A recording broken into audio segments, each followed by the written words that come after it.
है। और नाजिया जी क्या हाल है? बढ़िया बढ़िया। नाजिया मशहूर हो गई यार, नाजिया बशीर दोनों मशहूर हो चुके हैं। ठीक, पहले साइंस नहीं होती थी, पहले होता था इन्वायरमेंटल साइंस। उसी के दो भाग किए गए, एक साइंस और दूसरा social science, that is SST। इसलिए 5th तक साइंस नहीं होती, इन्वायरमेंटल साइंस होती है। 6th में आके वो साइंस और सोशल साइंस में चेंज हो जाती है। क्वेश्चन ए है 4 लॉन्ग आंसर टाइप क्वेश्चन आएंगे विद इंटरनल चॉइस भी होगी। 5 नंबर का एक होगा तो 20 नंबर यहां से डन मानो। ठीक, फिर हर दिन के 2 चैप्टर लेके चलो, हर दिन के 2 चैप्टर लेके चलो, आपका पेपर आसान हो जाएगा। हर दिन के 2 chapter, only 2 chapter in a day. ठीक, जैसे ट्यूसडे में अच्छा कोई बच्चा कल भी स्टार्ट कर सकता है, कोई इशू नहीं है, कोई वो टॉपिक करके जाना और आप कर सकते हो। वहां बैठा हुआ हर एक बच्चा कर सकता है, उस तरफ फोन के उस तरफ बैठा हुआ हर एक बच्चा, चाहे वो बशीर हो, चाहे नज़ीर हो, चाहे नादिया हो, चाहे मदीहा हो, हर एक बच्चा कर सकता है। और ध्यान से देखना, अगर आपकी इस वीडियो के नीचे मुझे बहुत सारे कमेंट्स निकले कि सर EVS पढ़ा दीजिए, इतना बताने के बाद भी हमें नहीं आ रहा है, तो मैं आपको EVS पढ़ाने आऊँगा पक्का। ये मेरा आपके साथ क्या रहा, प्रॉमिस रहा। हाय एवरीवन, अस्सलाम वालेकुम वरहमतुल्लाहि वबरकातुहू। नमस्ते, सत श्री अकाल। के हाल है? रुखसाना, फरजाना, बशीर, नजीर, मुदस्सिर, मुबशिर, आसिया, रुखसाना, फौजिया, नादिर, ओवेस, ओजैन, नादिया, मदीहा, सरदीप सिंह, गुरजोत कौर, रवि, राहुल, पीयूष, सब बढ़िया। क्या हाल है शाहजेब साहब? क्या हाल है गुड्डू? अभी मैसेज कर रहे थे कि EVS लाओ, सबसे आसान पेपर है EVS का। मैं हैरान होता हूं जब मुझे बच्चा मैसेज करता है सर EVS पढ़ा दीजिए। बेटा अगर तुझे बायो आती है तो EVS तुझे आती ही होगी। EVS का फुल फॉर्म क्या है? Environmental science. पहले साइंस नहीं होती थी, पहले होता था इन्वायरमेंटल साइंस। उसी के 2 भाग किए गए, एक साइंस और दूसरा social science, that is SST। इसलिए 5th तक साइंस नहीं होती, इन्वायरमेंटल साइंस होती है। 6th में आके वो साइंस और सोशल साइंस में चेंज हो जाती है। ये कहानी बहुत लंबी है, हम कभी फिर इस पे डिस्कशन करेगा, टेंशन लेने वाली बात नहीं है। और नाजिया जी क्या हाल है? बढ़िया बढ़िया। नाजिया मशहूर हो गई यार, नाजिया बशीर दोनों मशहूर हो चुके हैं। ठीक, क्या करना है? कुछ नहीं करना है, आप अपना फोन बंद कर दीजिए, फालतू का काम करना छोड़ दीजिए, पढ़ाई पे ध्यान दे दीजिए। जिस बच्चे का EVS का पेपर है वो EVS का पेपर मैं आपके सामने लेके आ चुका हूं।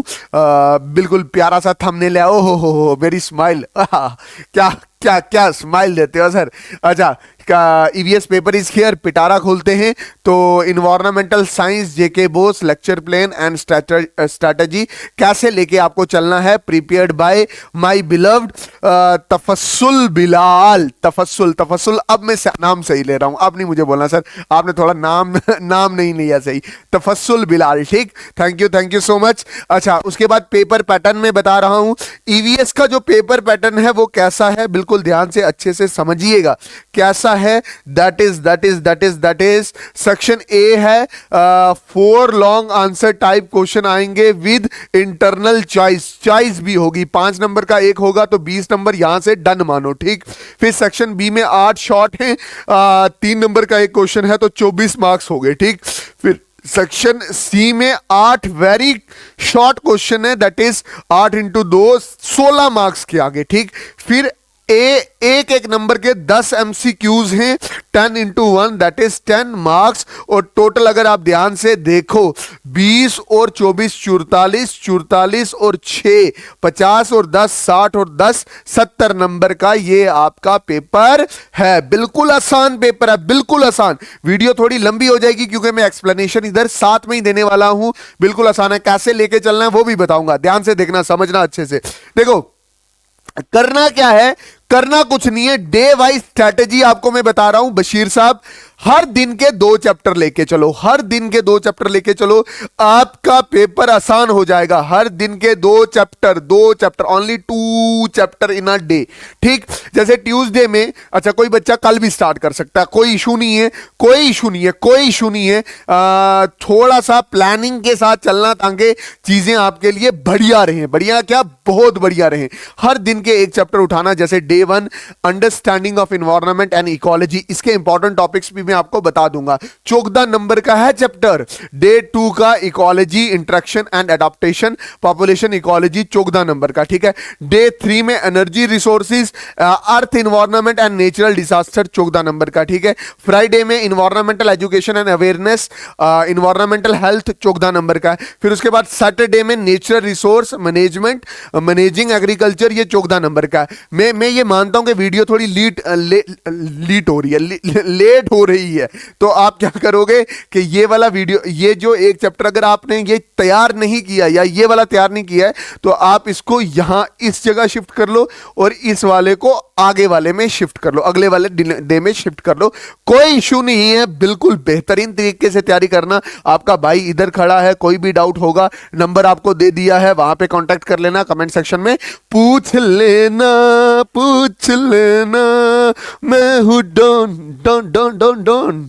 ठीक है, अच्छा ये यूनिट्स हैं तकरीबन 9 और 10 यूनिट है। ठीक, 10 यूनिट को तकरीबन अच्छे से पढ़ना, जो टॉपिक बता रहा हूं उसको अच्छे से समझना।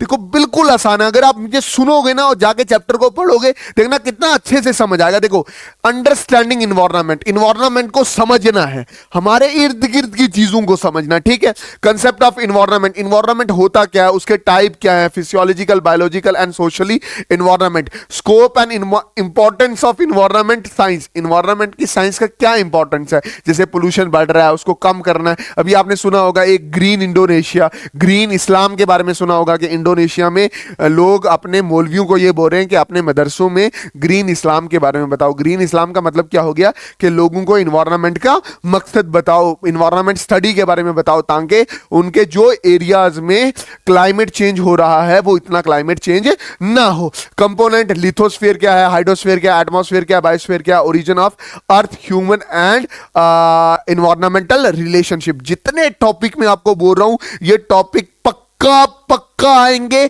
अच्छे से पढ़ लेना। ठीक है, और जहां डाउट होगा आपने मेरे से पूछना है। इसके लिए शायद मैं लेक्चर नहीं दूंगा, बट मुझे पता है मैं इसका लेक्चर इसलिए नहीं दे रहा हूं क्योंकि ये सारे इजीली अवेलेबल हो जाते हैं गूगल से, यूट्यूब से। ठीक, अच्छा इकोलॉजी, इकोलॉजी डेफिनेशन पढ़ना है कि इकोलॉजी का मतलब क्या है, concept, structure of ecosystem, tropical relationship, food chain 10वीं से पढ़ रहे हैं, फूड वेब, इकोलॉजिकल पैरामीटर्स, इतने आसान टॉपिक है। फंक्शन ऑफ इकोसिस्टम, इकोसिस्टम का क्या फंक्शन है, हमें ऑक्सीजन देता है, हमारे लिए इकोसिस्टम पानी देता है, हमें फॉरेस्ट मिलता है, तो कितनी सारी सर्विसेज दे रहा है इकोसिस्टम का। एनर्जी फ्लो कैसे होता है इकोसिस्टम में, ecological succession, type and stages. Ecological succession का मतलब क्या हो गया, किस तरह से जमीन बनती है।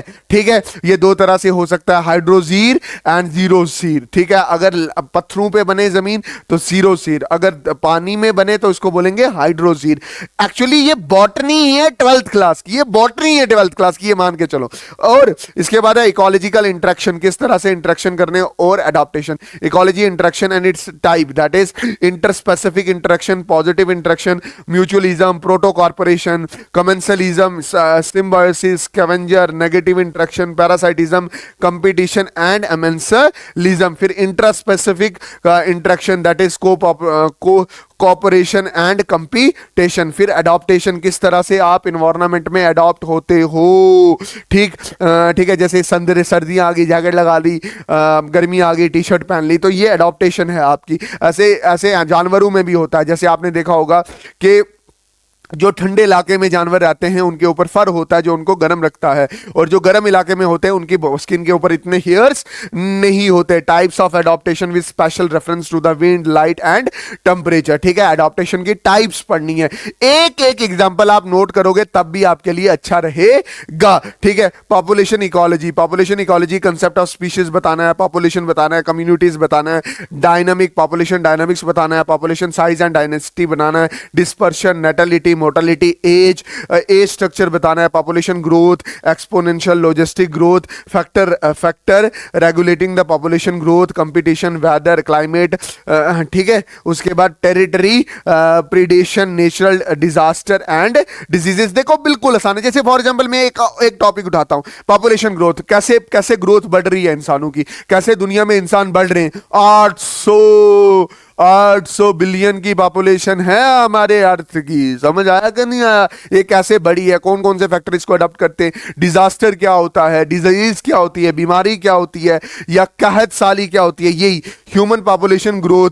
अच्छा, मालथ्यूसियन थ्योरी, नियो मालथ्यूसन थ्योरी, डेमोग्राफिक ट्रांसिशंस, ये सारे आपने अच्छे से पढ़ने हैं। अच्छा, इसके बाद है chapter number 5, energy resources, concept of nature resources, non renewable and renewable source of energy. Non renewable में coal, petrol and natural gas. क्या ये आपने बचपन से नहीं पढ़ा है? Natural energy resources, usages and limitation, biofuels क्या होता है, earth environment and natural disaster, earth environment and natural disaster. इसमें क्या, atmosphere, structure and component and composition. फिर hydrosphere, distribution and hydrogen cycle. Lithosphere में क्या आ जाएगा, स्ट्रक्चर आ जाएगा, biogeochemical cycle, carbon, nitrogen, phosphorus and natural disaster, that is earthquake, floods and volcanoes. ये सारे पढ़ने हैं। फिर environmental education and the awareness, इसमें क्या होगा, concept and need of environmental education, formal and informal means of environmental education, mode of environmental awareness. फिर role of NGOs, environment movement, Chipko movement, Narmada बचाओ आंदोलन। ये जितने भी मैं आपको बता रहा हूं ना, सारा इंपॉर्टेंट है। फिर यूनिट 8 में इन्वायरमेंटल हेल्थ में क्या आएगा, concept of health and disease, water borne disease, अच्छा एयर बोर्न डिजीज क्या है, सॉइल बोर्न डिजीज कौन सी है, और ऑक्यूपेशनल डिजीज कौन सी है। इसमें मैं आपको लिख के दे रहा हूं कि ये वाला cholera, hepatitis, typhoid, influenza, tuberculosis, tetanus, botulism, silicosis and asbestosis, ये पढ़ के जानी है। Nature resources, forest resource type and uses, animal resource types and uses. Animal resource में फिश एंड लिविंग स्टॉक पढ़ना है, मतलब ये नहीं घर पे बकरियां रख लेते हो, घर पे ये बुफेलोज वगैरह रख लेते हो जिससे आपको दूध वगैरह मिलता है। वाटर रिसोर्सेज में fresh and marine resource, mineral resource में type and its uses, medicinal plant में with special reference to the Jammu and Kashmir. Jammu and Kashmir में कौन कौन सी मेडिसिनल प्लांट मिलता है। आपने गुच्छी का नाम सुना होगा, एक फंजाई है, उसके आपकी बुक में भी दिया हुआ है, तो वो भी पढ़ के जाना है। मैनेजिंग एग्रीकल्चर, मतलब एग्रीकल्चर को किस तरह से मैनेज करना है, ये 7 नंबर का है। Concept of traditional and modern agriculture, ये भी पढ़ना है। ग्रीन रेवोल्यूशन, व्हाइट रेवोल्यूशन, ये वो टॉपिक है जो आपने पहले ही पढ़ रखे हैं। Pesticide, fertiliser, advantage and disadvantage, integral pest control क्या होता है, और फूड सिक्योरिटी क्या होती है। होप आपको समझ आया होगा कि चीजों को कैसे लेके चलना है। एक चीज ध्यान में रखना, दिन के 2 चैप्टर रखना। अगर कल से स्टार्ट कर रहे हो तो पहले दिन 3 चैप्टर करके जाना, और जितने टॉपिक मैंने आपको बोले हैं प्लीज प्लीज वो टॉपिक करके जाना। और आप कर सकते हो, वहां बैठा हुआ हर एक बच्चा कर सकता है। उस तरफ, फोन के उस तरफ बैठा हुआ हर एक बच्चा, चाहे वो बशीर हो, चाहे नजीर हो, चाहे नादिया हो, चाहे मदीहा हो, हर एक बच्चा कर सकता है। और ध्यान से देखना, अगर आपकी इस वीडियो के नीचे मुझे बहुत सारे कमेंट्स मिले, बहुत सारे कमेंट्स निकले कि सर ईवीएस पढ़ा दीजिए, इतना बताने के बाद भी हमें नहीं आ रहा है, तो मैं आपको ईवीएस पढ़ाने आऊंगा पक्का। ये मेरा आपके साथ क्या रहा, प्रॉमिस रहा, पिंकी प्रॉमिस रहा, बशीरे का प्रॉमिस रहा, ठीक है। अच्छा, उसके बाद क्या है, उसके बाद ये है पढ़ना है। अभी आपका काम सिर्फ पढ़ना है, फालतू चीजों पे ध्यान नहीं देना। बाकी मजे में है, खाते पीते रहो, पढ़ते पढ़ाते रहो, और जो चीज़ें नहीं सीखते हो वो अपने छोटे बहन भाइयों को भी सिखाते चलो, क्योंकि दौर बड़ा कंपटीशन का है। आपको पता है किस तरह से पॉपुलेशन बढ़ रही है, लोग ज़्यादा हैं, सीट्स, नंबर ऑफ सीट्स कम हैं। तो चलो फिर कभी हम इसके बारे में डिस्कस करेंगे। तब तक के लिए अल्लाह हाफिज़, अल्लाह राखा, शुभ रात्रि। हाँ, एक और चीज़ बोलनी थी, मिलते हैं हम किसी और व्लॉग में, ठीक है। जय हिंद, अल्लाह हाफिज।